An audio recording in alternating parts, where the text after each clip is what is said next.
اور اس کو گمراہ کرتا ہے، اور جو بہت آرام طلب ہے اور جو اپنی ہر خواہش اس دنیا میں پوری کرنا چاہتا ہے، یہ ہے وہ دل۔ اور اگر آپ اس کے قائد ہو گئی، آپ نے اس کو اپنے کنٹرول میں رکھا ہے، اگر وہ آپ کا تابع ہے، تو پھر آپ ان سب چیزوں سے محفوظ رہیں گے۔ پھر قرآن آپ کے قیادت کر رہا ہے اور آپ اس دل کی قیادت کر رہی ہیں، پھر دل اعضاء کی قیادت کر رہا ہے، دل اس کے تابع ہے، تو اس کا مطلب یہ ہوا پھر کہ وہ اللہ تعالیٰ اس شخص کو نیک بنا دیں گے۔ اگر اللہ تعالیٰ توفیق نہ دے تو تم میں سے کوئی اپنے دل کی قیادت نہ کر سکے، اور جب اللہ تعالیٰ تمہیں توفیق دیتا ہے تو پھر اللہ تعالیٰ نے تم کو اختیار دیا ہوا ہے اپنے دل پہ، تم یہ کر کے دکھاؤ کہ میں دل کی تابع نہیں ہوں، یہ دل میرے تابع ہے، میں قرآن پاک کے اور اللہ تعالیٰ کی ہدایتوں کی تابع ہوں۔ اور اگر ایسا ہو گیا تو پھر تمہیں سیدھا راستہ مل جائے گا، پھر تم اپنے نفس کے تزکیہ کر سکتی ہو، پھر تم اس کی حفاظت اور اس کی قیادت اور اس کی نگرانی کر سکتی ہو۔ ولیکن اللہ یزکی من یشاء، اللہ تعالیٰ جس کو چاہے اس کا تزکیہ کرے، اور وہ کس بنیاد پہ اللہ تعالیٰ کرتا ہے؟ ایسا نہیں کہ اللہ تعالیٰ جس کو چاہے، اللہ تعالیٰ سننے والا اور جاننے والا ہے۔ جب وہ آپ کے اندر سے کوشش، طلب اور سعی اور جدوجہد دیکھتا ہے تو وہ آپ کی مدد کرتا ہے۔ اور یہ برائی جو پھیلی ہے بے حیائی اور فحاشی والی، اس کو الگ سے اس کا ذکر کیا گیا کیونکہ ہم یہاں ایک مثال دیکھ چکے ہیں اس ایک مہینہ وحی نازل ہونے کی وجہ سے، اور اس ایک مہینے کی اس تہمت کی وجہ سے، جو اصل میں حقیقت میں ہوا بھی نہیں تھا کچھ، صرف تہمت کی وجہ سے ہم دیکھا کہ ماحول کتنا خراب ہو گیا تھا، کہ آپ صلی اللہ علیہ وسلم ممبر پہ کھڑے ہو کے کچھ کہنا چاہ رہے ہیں اور لوگ آپس میں اختلاف کر رہے ہیں، اختلاف اتنا بڑھ گیا کہ آپ ممبر سے اتر کے ان کو خاموش کرانے ہیں اور بات وہیں کی وہیں کر جاتی ہے۔ یہ جو لوگ سمع و طاعت کے لیے تیار رہتے تھے، ان کے اندر کس قدر یہ چیز کس طرح سے آ گئی تھی۔ تو یہ برائی، بے حیائی والی برائی یا تہمت لگانا، اس طرح کی باتیں معاشرے میں کرنا، اس کی سنگینی، جس طرح سے اس سے ماحول خراب ہوتا ہے، گھروں میں بے اطمینانی ہوتی ہے، خاندانوں کا انتشار ہوتا ہے، انہی سب چیزوں کی وجہ سے اس برائی کو خاص طور سے الگ سے اس کا ذکر کیا گیا ہے۔ اور ہم کو اپنے دل کو اپنے کنٹرول میں رکھنا ہے، اور تاکہ دل اعضاء کو کنٹرول میں رکھے اور اعضاء اس طرح کی برائیوں اور بے حیائی میں نہ پڑ سکے۔ اور اگر کوئی نیک ہو جاتا ہے تو اس کو غرور نہیں کرنا ہے کہ میں اتنا نیک ہوں اور دل میرے اختیار میں ہے اور میرا نفس میرے قابو میں ہے اور میں کسی برائی کی طرف نہیں بھٹک سکتا، اور میں نہیں۔ نبی کریم صلی اللہ علیہ وسلم نے ہم کو دعا سکھائی ہے، کوشش کرتے رہنا ہے ہر وقت، اور ہر وقت دعا کرتے رہنا ہے، اور اس دل کے غلبے سے کبھی اپنے آپ کو محفوظ نہیں سمجھنا ہے کہ کب تک ہم اس کی قیادت کر رہے ہیں اور کب یہ ہماری قیادت کرنے لگے اور ہم کو ہمارے پر غالب آ جائے۔ دعا مانگنا ہے، اللہم آتی نفسی تقواہا وزکیہا انت خیر من زکاہا، اے اللہ میرے دل میں تقوی ڈال دے، میرے دل میں تقوی ڈال دے، اور تو اس کو نیک بنا دے، پاک کر دے، تو ہی اس کو پاک کر سکتا ہے، اس کو کوئی نہیں پاک کر سکتا ہے۔ اس کے بعد پھر اس سے جب انسان کا دل اس کے کنٹرول میں ہو اور اس کی قیادت میں ہو تو پھر وہ کون سا سماج ہوتا ہے، اس کی ایک مثال آگے دیکھیے اگلی آیت میں، آیت نمبر 22 میں۔ جب یہ واقعہ حدیث میں حضرت عائشہ کی زبانی جب ہم نے تہمت والا واقعہ، قذف والا واقعہ پڑھا تھا، عفق والا واقعہ سنا تھا حضرت عائشہ رضی اللہ عنہا کی زبانی، تو اس میں ایک جملہ یہ بھی تھا کہ حضرت مصطح ابن اثاثہ جنہوں نے جو ان لوگوں میں سے تھے جنہوں نے زبان کھولی تھی اس معاملے میں، صحابہ تھے اور لیکن غلطی میں پڑ گئے تھے، پھسل گئے تھے، اس میں ایک نام یہ بھی تھا، اور یہ کون تھے؟ حضرت ابوبکر صدیق رضی اللہ عنہ کے رشتے کے خالہ زاد بھائی ہوتے تھے، اور مہاجر تھے اور مسکین بھی تھے، اور حضرت ابوبکر صدیق ان کا خرچ اٹھا رہے تھے، ان کا کفالت کر رہے تھے۔ تو اور جب یہ انہوں نے سنا کہ انہوں نے جو میرے رشتہ دار بھی ہیں اور میرے زیر کفالت بھی ہیں، انہوں نے بھی میری بیٹی کے بارے میں منہ کھول دیا، زبان کھول دی، تو انہوں نے غصے سے کہا کہ میں اب ان کو ایک پیسہ نہیں دوں گا۔ تو اب جب اصلاح ہو رہی ہے معاشرے کی تو ہر طرح کی اصلاح ہو رہی ہے. ایک تو یہ کہ برائیوں سے کس طرح سے بچا جائے، سماج کو کس طرح پاک رکھا جائے. دوسرا یہ کہ اپنی انانیت کو کس طرح ختم کیا جائے اور کس طرح ماحول میں عفو درگزر کا اور محبت کا، بھائی چارے کا ماحول قائم رہے. اس کے لیے اللہ تعالیٰ نے یہ کلام نازل کیا کہ جو تم میں سے فضل والے ہیں، جو وسعت رکھتے ہیں، جو کسی بھی طرح سے کسی پر برتری رکھتے ہیں، مال کے اعتبار سے، علم کے اعتبار سے، صلاحیت کے اعتبار سے برتری رکھتے ہیں، اور اللہ تعالیٰ نے ان کو کشادگی عطا کی ہوئی ہے، اپنے فضل سے نوازا ہوا ہے، تو وہ اس بات کی قسم نہیں کھائیں کہ اب ہم نہیں دیں گے رشتہ داروں کو، مسکینوں کو، اللہ کے راہ میں ہجرت کرنے والوں کو. تو یہ جو 3 صفات ہیں، تینوں صفات حضرت مصطفیٰ کے اندر موجود تھی. وہ رشتہ دار بھی تھے، مسکین بھی تھے اور مہاجر بھی تھے. تو نہ قسم کھائیں ان لوگوں سے، اپنا فضل روکنے کی قسم نہ کھائیں، بلکہ کیا کریں، صحیح طریقہ کیا ہے اس کی طرف رہنمائی کی گئی ہے.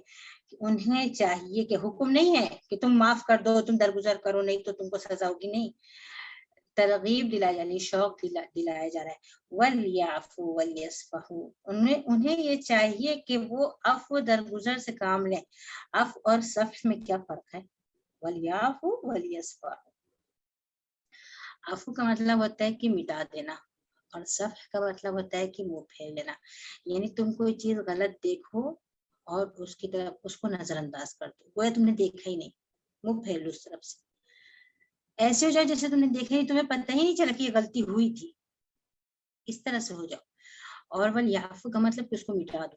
یعنی ایسا نہیں کہ وہ دل میں یہ چیز ہے، اس کی خلش باقی ہے، اور ہم دینے تو لگے خرچہ، لیکن وقتاً فوقتاً یاد آ جاتا ہے اور اندر سے کھلملا کے رہ جاتے ہیں، یا کوئی جملہ ایسا کہہ دیتے ہیں جس سے اظہار ہو جاتا ہے، اپنے جذبات کا اظہار ہو جاتا ہے. نہیں، وہ کچھ بھی نہیں، سب کچھ نہیں ہونا چاہیے. جیسے آپ نے ریت پر کوئی تصویر بنائی، کوئی جملہ لکھا، اور اس کے بعد پھر ہاتھ پھیر دیا اس پہ، اس ریت پر، بعد میں آنے والوں کو وہاں کچھ بھی نہیں نظر آئے گا، آپ کو بھی کچھ نہیں نظر آ رہا ہے. یہ ہوتا ہے عفو کا مطلب، مٹا دینا، بالکل مٹا دینا. اور صفح کا مطلب آپ نے لکھ کر مٹایا نا، آپ سمجھیے کہ لکھا ہی نہیں گیا، دیکھا ہی نہیں آپ نے، نظر انداز کر دیجیے، آپ کو پتہ ہی نہیں کہ کیا ہوا ہے. یہ رویہ اختیار کرنے کی ترغیب دلائی گئی ہے. وَلْيَعْفُوا وَلْيَصْفَحُوا، انہیں چاہیے کہ وہ نظر انداز کر دیں، درگزر کر دیں، معاف کر دیں، بھول جائیں. یہ سب کیوں کریں؟ اس لیے کہ ان کے اندر آخرت کی فکر، آخرت کا شوق اور آخرت کی طلب، یہ ان کے اندر پیدا کرنا تھی. یہ زندگی ایک امتحان ہے، اور امتحان طرح طرح سے آئیں گے. ایسے بھی امتحان آئے گا کہ آپ کو جانی مشکل ہوئی، مال کی مشکل ہوئی، پریشانی. ایسے بھی ہوگا جو اپنے قریب ترین عزیز لوگوں سے دلی تکلیف پہنچی ہوئی، ان کی طرف سے تہمت یا گالی گلوج یا اور تکلیف، دل آزاری کی باتیں، تکلیف دینے والے کام، یہ ساری چیزیں، یہ بھی آزمائش، یہ بھی امتحان ہے. اور اس امتحان کے بدلے انعام کیا ہے؟ جنت. اگر تم معاف کر دو تو اللہ تعالیٰ تمہیں معاف کرے گا. تو تم نہیں چاہتے کہ اللہ تعالیٰ تمہیں معاف کرے؟ تو ان کے اندر یہ جذبہ، یہ شوق پیدا کرنا آخرت کی فکر کا. یہ سمجھ لو کہ ہر تکلیف، ہر درد، ہر جذبہ، ہر احساس، ہر مصیبت، سب کچھ بہت معمولی ہے اگر نظروں کے سامنے یہ کامیابی ہو تو، یہ کہ ہم کو آخرت کے دن نجات مل جائے. اس کا صلہ کیا بتایا؟ عفو درگزر کرو اس کے لیے. کیوں؟ تم نہیں چاہتے کہ اللہ تم کو معاف کر دے؟ اللہ تحبون ان یغفر اللہ لکم، کیا تم یہ بات پسند نہیں کرو گے کہ اللہ تعالیٰ تمہیں معاف کر دے؟ اگر تم اس کے بندوں کو معاف کرو گے، وہ تمہیں معاف کرے گا. ایک حدیث ہے جس میں بہت تفصیل سے بات ہے کہ جو اللہ کے بندوں پر رحم کرتا ہے، اللہ تعالیٰ اس پر رحم کرتا ہے. جو بندوں کی مدد کے لیے نکلتا ہے، اللہ تعالیٰ اس کی مدد کرتا ہے. جو اپنے کسی بھائی کی ضرورت پوری کرنے کے لیے چلتا ہے، اس کے ساتھ اللہ تعالیٰ اس کی ضرورت پوری کرتا ہے. اور جو کسی کی دنیا میں کسی کی خیر کے کام کے لیے، بھلائی کام کے لیے کسی کی سفارش کر دیتا ہے، سفارش کرا کے اس کے لیے قیامت کے دن اللہ تعالیٰ اس کے لیے مشکل آسان کرتا ہے، اس کی پریشانی دور کرتا ہے. اس طرح سے بہت ایک لمبی حدیث ہے. اور ایک حدیث ایک جگہ اور یہ بھی ہے کہ جو اللہ تعالیٰ کی صفات ہیں اللہ تعالیٰ یہ پسند کرتا ہے کہ وہ صفات بندے میں ہو.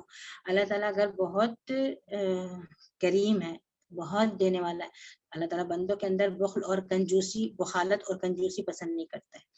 اللہ تعالیٰ حیین کریم ہے، اللہ تعالیٰ کو بے شرمی اور بے حیائی کے کام نہیں پسند ہے. بندوں کے اندر بھی چیزیں نہیں ہونا چاہیے. اگر اللہ تعالیٰ مغفرت فرمانے والا اور مہربان ہے تو اللہ تعالیٰ یہ چاہتا ہے کہ بندے بھی آپس میں وہی رویہ رکھیں، ایک دوسرے کے ساتھ مہربانی کا، ہمدردی کا، محبت کا، عفو درگزر کا یہ رویہ رکھیں.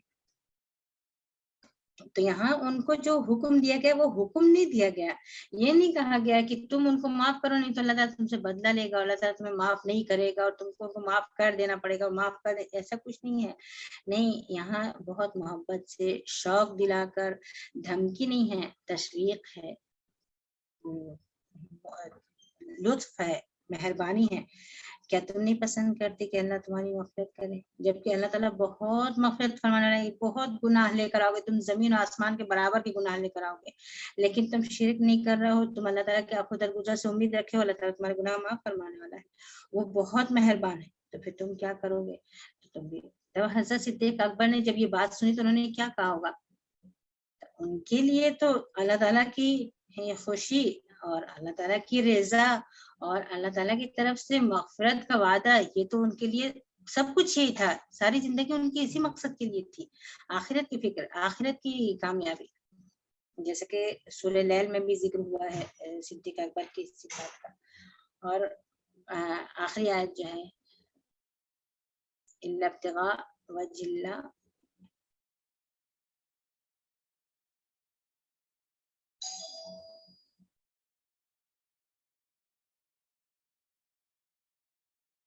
وَلَسَوْفَ يَرْضَىٰ، کہ ان کو کچھ نہیں چاہیے، صرف اللہ تعالیٰ کی رضا چاہیے اور اللہ تعالیٰ ضرور ان سے راضی ہو جائے گا.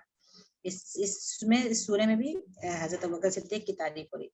تو جب انہوں نے یہ بات سنی تو انہوں نے کیا کہا؟ انہوں نے کہا کہ نہیں، ایک سکہ بھی اگر میں ان کو دیتا تھا تو میں اس کو نہیں روکوں گا، جتنا دیتا تھا میں ان کو بالکل اتنا ہی دیتا رہوں گا. بعض روایتوں میں بھی آتا ہے کہ میں اور بڑھا کے دیا انہوں نے، اگر بڑھا کے نہیں بھی دیا تو بھی جو دیتے تھے اس میں کوئی کمی نہیں کی. یہ ان کے ایمان کی مضبوطی تھی. ابھی ہمارا ایمان کتنا کمزور ہو گیا. بہت ساری چیزیں ایسی ہوتی ہیں. وہ لوگ تھے جن کو ذرہ برابر بھی نیکی کا موقع ضائع نہیں ہونے دیتے تھے، اور ایک ذرہ نیکی کو بھی وہ معمولی نہیں سمجھتے تھے. اگر مل جائے تو ٹھیک ہے، اگر مل جائے تو اچھا ہے، اگر جمع ہو جائے ہمارے خزانے میں تو اچھا ہے. ایسا نہیں کہ اب آپ اگر کسی سے کہیں کہ دیکھو اس طرح سے جانے دو، نظر انداز کر دو، معاف کر دو، اللہ تعالیٰ تمہیں معاف کرے گا، ثواب ملے گا، تو کہیں گے نہیں، ثواب کمانے کے اور بہت سے ذریعے ہیں، میں کسی اور طریقے سے ثواب کما لوں گی، نہیں معاف کر سکتی میں اس کو، نہیں چھوڑ سکتی. یہ کس بات کی علامت ہے؟ یہ ایمان کی کمزوری ہے. آپ کیا سمجھ رہی ہیں کہ کتنی نیکی آپ کما لیں گی جو آپ کے لیے اب کافی ہو جائے گی، اس سے زیادہ آپ کو نہیں چاہیے. یہ کتنی کوتاہ سوچ ہے ہماری. نہیں، یہ ایسا نہیں ہونا ہے کہ ہم یہ موقع چلا جائے ہم دوسرے موقع پہ نیکی کما لیں گے، اور اس چیز کو نظر انداز کر دیں ہم دوسرے موقع پہ ہی کام کر لیں گے. نہیں، بلکہ جہاں جیسے بھی موقع ملے اپنی انا دبا کے، اپنی تکلیف کو برداشت کر کے، اپنا درد سہ کے، اپنی مصیبتوں کو نظر انداز کر کے، صرف یہ فکر کہ آخرت کی نجات، اللہ تعالیٰ کی رضا. تو یہ چیز ہے جو ہم کو آخرت میں کام آنے والی ہے، اور یہی چیز ہے جس کو ان لوگوں نے اپنا مقصد بنایا تھا. کسی کے اوپر احسان کر کے اس کا بدلہ بھی نہیں چاہا کبھی. لا نريد منکم جزاء ولا شکورا، نہ ہم کو بدلہ چاہیے نہ ہمیں شکریہ کے الفاظ چاہیے. ہم تمہارے لیے کر ہی نہیں رہے ہیں یہ کام کہ تمہارے شکریہ کا انتظار کریں یا تمہارے بدلے کا انتظار کریں. وما لأحد عنده من نعمة تجزى إلا ابتغاء وجه ربه الأعلى ولسوف يرضى. کسی کے اوپر کوئی احسان کرتے ہیں تو اس لیے نہیں کہ وہ اس کا بدلہ دیں، اس کے بدلے میں تو صرف اپنے بلند و برتر رب کی خوشنودی چاہیے ہوتی ہے. اور جب وہ بندہ سارے کام اپنے رب کی خوشی کے لیے کرے گا تو اللہ تعالیٰ ضرور اس سے خوش ہو جائے گا. اللہ تعالیٰ ہم کو اور آپ کو توفیق عطا فرمائے کہ ہم اس شریعت کو سمجھیں، اس کو مضبوطی سے تھام لیں اور اس پر سنجیدگی سے عمل پیرا ہو جائے، اور اپنے دل کو قیادت کا موقع نہ دیں. وہ ہمیں جدھر چاہے ادھر گھما نہ لے، جدھر چاہے ادھر نچا نہ دے، نہیں، ہم اس کے قائد ہوں، وہ ہمارے تابع ہو، اور ہم اللہ تعالیٰ کی شریعت کے مطابق اپنے دل کی قیادت کریں تاکہ تمام اعضاء اس کے مطابق چلیں اور ہم ایک کامیاب زندگی گزار سکیں جو آخرت کی کامیابی کی ضمانت دے۔ دنیا کی کامیابی تو ہم نہیں جانتے کہ کس چیز میں ہو سکتا ہے، کوئی بہت بدحال پریشان شخص اسی میں اس کے لیے دنیا کی کامیابی لکھی ہوئی، یہ کوئی معیار نہیں ہے۔ آخرت کی کامیابی اللہ تعالیٰ نصیب کرے۔ اللہ تعالیٰ ہم کو اور آپ کو توفیق دیں، ہم شیطان کی چالوں سے، اس کی قید سے، اور اس کی مکاری سے، اور اس کے نقش قدم سے ہم محفوظ رہیں، شروع سے لے کر آخر تک، چھوٹے سے لے کر بڑے تک، ابتدا سے لے کے انتہا تک، ہر چیز میں قرآن اور شریعت ہی ہمارے نظر میں ہو، اور اس کے مطابق ہم اپنے دل کی قیادت کرنے والے ہوں، اس کے مطابق ہمارے آزاد چلنے والے ہوں۔ اللہ تعالیٰ ہم لوگوں کو بے حیائی اور برائی کے کاموں سے محفوظ رکھے، اللہ تعالیٰ ہم کو زیادہ سے زیادہ نیکیوں کی توفیق عطا فرمائے، آخرت کی نجات اور اللہ تعالیٰ کی رضا یہ ہماری نظر میں ہو، یہی ہمارا مقصد ہو، یہی ہمارا ہدف ہو، اور یہی ہم کو حاصل ہو جائے۔ اقول قولی ھذا واستغفر اللہ لی ولکم ولجمیع المسلمین، اللهم اغفر لنا ولوالدینا ولمعلمین ولمن لهم حق علینا وللسامعین، اللهم صل علی محمد وعلى آل محمد كما صليت على إبراهيم وعلى آل إبراهيم إنك حميد مجيد، اللهم بارك على محمد وعلى آل محمد كما باركت على إبراهيم وعلى آل إبراهيم إنك حميد مجيد، سبحانك اللهم وبحمدك أشهد أن لا إله إلا أنت أستغفرك وأتوب إليك۔